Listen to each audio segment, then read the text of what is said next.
আল আকল, right, common sense, reasoning. আমরা যেন আমাদের কমন সেন্স খাটাই, কোরআনের পরতে পরতে আল্লাহ তাআলা আমাদেরকে উৎসাহিত করেছেন। এবং ইন্টারেস্টিংলি জাহান্নামীরা যখন জাহান্নামে যাবে তারা কি বলবে জানেন? সূরা মুলকে এসেছে, তারা বলবে ওয়াকালু লাউ কুননা নাসমাউ আও নাআকিলু মা কুননা ফি আসহাবিস সাঈর। তারা বলবে হায় রে, নবীদের কথা যদি মানতাম আর যদি একটু কমন সেন্স খাটাইতাম তাহলে তো জাহান্নামে আসা লাগতো না। ওই দিনের এই আফসোসে কোনো কাজ হবে? প্রিয় ভাইরা, ওই দিন যত আফসোস করেন কোনো কাজ হবে? তাহলে জাহান্নামীরাও আফসোস করবে, হায় রে একটু যদি আকল খাটাইতাম তাহলে আজকে আর জাহান্নামের আগুনে পোড়া লাগে না। নবীদের কথা যদি শুনতাম আর যদি আকল খাটাতাম, কি খাটাতাম, তাহলে আজকের এই কঠিন অবস্থা আমাদের পড়া লাগতো না। কোরআনের বিভিন্ন আয়াত আল্লাহ তাআলা আমাদেরকে বলেছেন আফালা তাআকিলুন, তোমরা কি আকল খাটাবা না? এই যে দামি কমন সেন্স দিলাম, একটু বুদ্ধি কি খাটাবো না, আকল খাটাবো না তোমরা?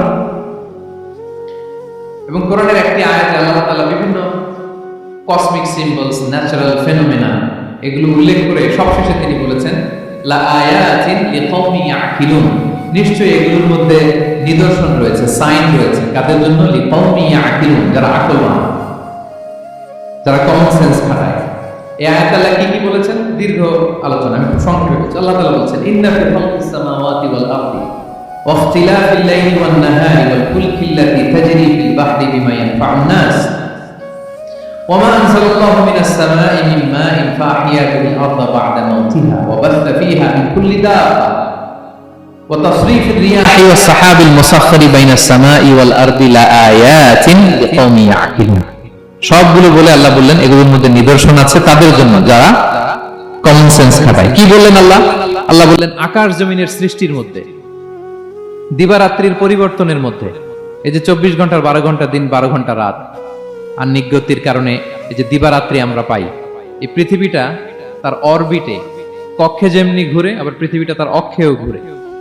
যে আপনারা যারা ক্রিকেট খেলছেন এরকম স্পিন বল করেন না? হ্যাঁ, কমন পড়ছে? স্পিন বল করলে বলটা কিভাবে যায় বলেন তো? ঘুরতে ঘুরতে যায়। তো পৃথিবী যখন সূর্যের চারদিকে কক্ষে ঘুরে, ওই ঘোরার মুহূর্তে সে নিজে স্পিনিং হইতে থাকে, ঘুরতে থাকে। ওই স্পিন হইতে তার এক মিনিট থেকে আরেক মিনিটে ঘুরতে তার 24 ঘন্টা সময় লেগে যায়। ওইটার কারণে দিবারাত্রি হয়। 12 ঘন্টায় আমরা দিন পাই, 12 ঘন্টায় আমরা রাত পাই। আল্লাহ বলেন এই দিবারাত্রির পরিবর্তনের মধ্যে নিদর্শন আছে। তারপরে সাগরে যে ভেসে বেড়ায় বড় বড় নৌযান, জলযান, আপনারা দেখেছেন কিনা জানি না, এই যে icon of the ocean, Titanic জাহাজের চেয়ে 10 গুণ বড় জাহাজ, আমি দেখে এসেছি পশ্চিমা দেশগুলোতে। এত বিশাল বড় জাহাজ, এটা সামনে দাঁড়ালে এটা দত্তের মতো মনে হয়। মালয়েশিয়াতে তো অনেক কন্ডোমিনিয়ামস, 10-15টা কন্ডোমিনিয়ামস একসাথে জোড়া লাগালে এটা যত বড়, ওই ক্রুজগুলো, জাহাজগুলো এত বড়। এক একটা জাহাজের ভেতরে 3000-4000 হোটেল রুম আছে, 8-10টা রেস্টুরেন্ট আছে, ফুটবল স্টেডিয়াম আছে, থিম পার্ক আছে, বিশাল একটা এন্টায়ার সিটি। এই বিশাল ক্রুজ গুলো, icon of the sea, virgin voice, royal Caribbean, এগুলো সাগরের উপর দিয়ে ভেসে বেড়ায়। আল্লাহ বলে ফুলকিল্লাতি তাজরি ফিল বাহরি বিমা ইয়ানফা'ুন নাস, সাগরের উপরে বিশাল বড় বড় ক্রুজ গুলো ভেসে বেড়ায়, এর মধ্যে নিদর্শন আছে। এরপর আল্লাহ বললেন আমি পানি থেকে সব প্রাণী তৈরি করেছি, ওয়াজআলনা মিনাল মাই কুল্লা শাইইন হাই, সব প্রাণ এসেছে পানি থেকে। বিজ্ঞান এটাকে কনফার্ম করেছে। তারা বলেছে পৃথিবীর সর্বপ্রথম এককোষী প্রাণীর নাম হচ্ছে অ্যামিবা। অ্যামিবা এসছে, জুপ্লাঙ্কটন, ফাইটোপ্লাঙ্কটন, ব্যাকটেরিয়া প্লাঙ্কটন, এভাবে স্পিসিস গুলো ডেভেলপ করছে। আল্লাহ বলে এর মধ্যে নিদর্শন আছে। এরপর আল্লাহ তাআলা বলেছেন মৌসুমী বায়ু, এই যে বায়ুর প্রবাহ, এতে নিদর্শন আছে। আর আকাশ জমিনের মাঝখানে যে মেঘমালাগুলো ভেসে বেড়ায়, এই সবগুলোর ভেতরে নিদর্শন আছে। কাদের জন্য? আল্লাহ বলেন লা আয়াতিন লিকওমি ইয়াকিলুন, তাদের জন্য যারা আকল খাটায়, যারা কমন সেন্স খাটায়। সুবহানাল্লাহ পড়বেন না? এজন্য বিমানে যদি আপনারা উইন্ডো সিট পান, কি করবেন আজকে থেকে বলেন? উইন্ডো সিটের পাশে বসে বসে রিল দেওয়ার জন্য ভিডিও মেক করব। কি করবেন? হ্যাঁ, আল্লাহর নিদর্শন দেখব, কত ক্ষুদ্র আমি, কত নগণ্য আমি, কত তুচ্ছ আমি, এটা বুঝবার চেষ্টা করব। তাহলে 4টা পয়েন্টের 2টা চলে গেল, একটা হচ্ছে নাযার আর একটা হচ্ছে আল আকল। 3 নাম্বার কি ছিল? একজন বলতে হবে। আত-তাফাক্কুর। আত-তাফাক্কুর মানে ক্রিটিক্যাল থিংকিং।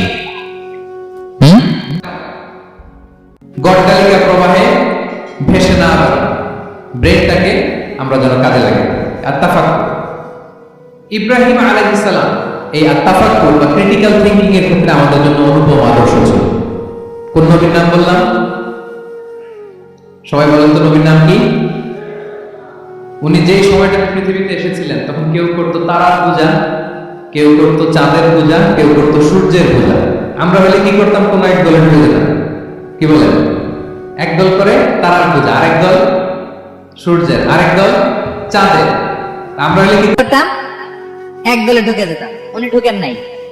উনি এ তারকা পূজারী, সূর্য পূজারীদের চিন্তার দেয়ালে আঘাত করেছেন। সুবহানাল্লাহ। ফালাম্মা জান্না আলাইহিল লাইলু রাআ কাওকাবা। উনি কিভাবে সত্যের সন্ধান পেলেন দেখেন।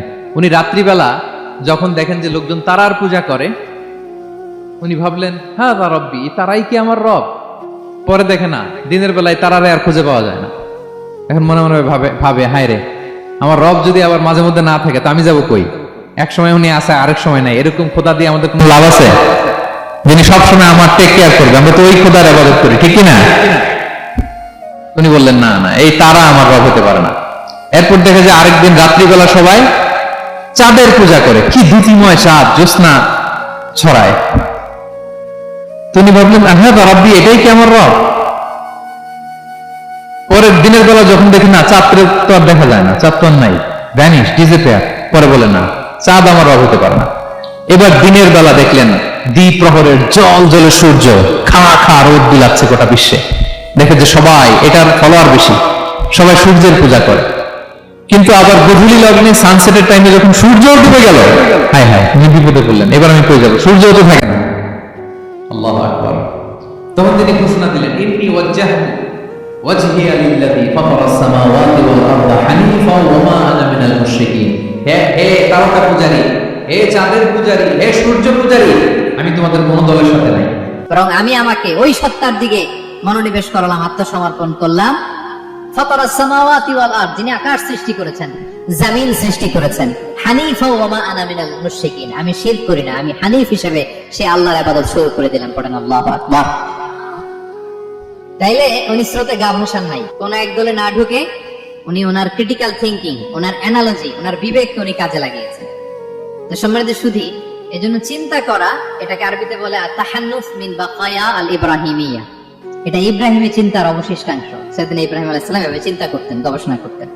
সূরাতুন নাহলে আল্লাহ তাআলা মৌমাছি কিভাবে মধু সংগ্রহ করে এই ইনফরমেশনটা যখন আমাদের সামনে পেশ করলেন, এই আয়াতের শেষেও তিনি একই কথা বললেন, ইন্না ফি যালিকা লাআয়াতান লিকাওমিন ইয়াতাফাক্কারুন। নিশ্চয় এর মধ্যে যারা চিন্তাশীল তাদের জন্য নিদর্শন আছে। মৌমাছি যে মধু সংগ্রহ করে, আপনারা মৌচাক দেখছেন? কে কে দেখি মৌচাক দেখছেন? মাশাআল্লাহ। আচ্ছা ঠিক আছে। রাসূল সাল্লাল্লাহু আলাইহি ওয়াসাল্লাম মধু বড় পছন্দ করতেন। পিওর হানি, দুর্গন্ধওয়ালা হানি তিনি খেতেন না, পিওর হানি খাবেন, খুবই এনার্জেটিক। এবং কোরআনে মাত্র দুইটা জিনিসকে শেফা বলা হয়েছে। এক হচ্ছে কোরআনকে বলা হয়েছে শেফা, আর এই মধুকে বলা হয়েছে শেফা। সুবহানাল্লাহ। আল্লাহ তাআলা বললেন ওয়া আওহা রাব্বুকা ইলান নাহলি আনিত্তাখিযি মিনাল জিবালি বুয়ুতা ওয়া মিনাশ শাজারি ওয়া মিম্মা ইয়ারিশুন। আল্লাহ তাআলা মৌমাছিকে শিখাই দিলেন কিভাবে মৌচাক বাঁধতে হবে। আল্লাহ বললেন ইত্তাখিযি মিনাল জিবালি বুয়ুতা, তোমরা পাহাড়ে মৌচাক বাঁধো, ওয়া মিনাশ শাজার, গাছের মগডালে বাঁধো, অথবা উঁচু মাচার উপরে বাঁধো, যাতে গ্রামের ছোট্ট ছেলেরা ঢিল মারতে না পারে। মৌচাক যারা দেখছেন, নিচু নিচু জায়গায় মৌমাছির মৌচাক হয় না, উঁচু একটা মগডালে। এটা মৌমাছিরা শিখাই দিছে কে? হ্যাঁ, কে শিখিয়েছে? আল্লাহ সুবহানাহু ওয়া তাআলা মৌমাছিকে শিখিয়ে দিয়েছে। যারা আরবি বোঝেন তারা বুঝতে পারবেন ইত্তাখিদি এটা ফেমিনিন জেন্ডার। তার মানে আল্লাহ যা অর্ডার করেছেন এটা পুরুষ মৌমাছিকে অর্ডার করেন নাই, নারী মৌমাছিকে। তো গবেষণায় দেখা গিয়েছে পুরো মৌচাকের বাসাটাকে এখানে যে লিডারশিপ বহন করে এটা কোনো পুরুষ মৌমাছি না, এটা নারী মৌমাছি। সুবহানাল্লাহ। এবং তিন ধরনের মৌমাছি থাকে, একটা হচ্ছে কুইন বি, রানী মৌমাছি, আর একটা হচ্ছে মেল বি, এরা বংশ বিস্তার করে, আর একটা হচ্ছে ওয়ার্কার বি, এরা এই মধু আনা নেওয়া করে। আল্লাহ এদেরকে বললেন কুলি মিন কুল্লি সামারাত, এই মৌমাছি তোমরা আশেপাশের সব সুন্দর সুন্দর ফুল থেকে, ফল থেকে